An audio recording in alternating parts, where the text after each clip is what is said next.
Hello guys, update po sa ating GCash app. Ganito nga pala yung aming na-experience kapag may nagpa-cash in sa amin.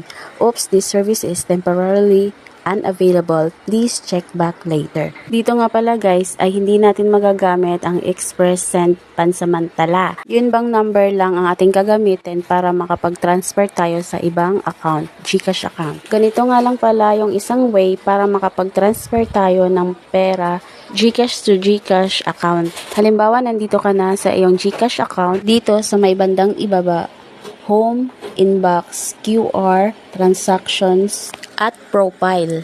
Pindutin lang natin itong nasa gitna, QR. Ganito nga pala ang lumabas. Click lang natin ang Generate QR Code para makuha natin ang ating sariling QR Code. Click naman natin ang Upload QR Code kung meron ka ng screenshots or picture ng iyong papadalahang GCash account or pagtatransfera natin ng pera. Habang nagpapakashin nga pala si customer, buti na lang at dala niya nga din pala yung kanyang cellphone. At hiningi ko lang yung kanyang QR code.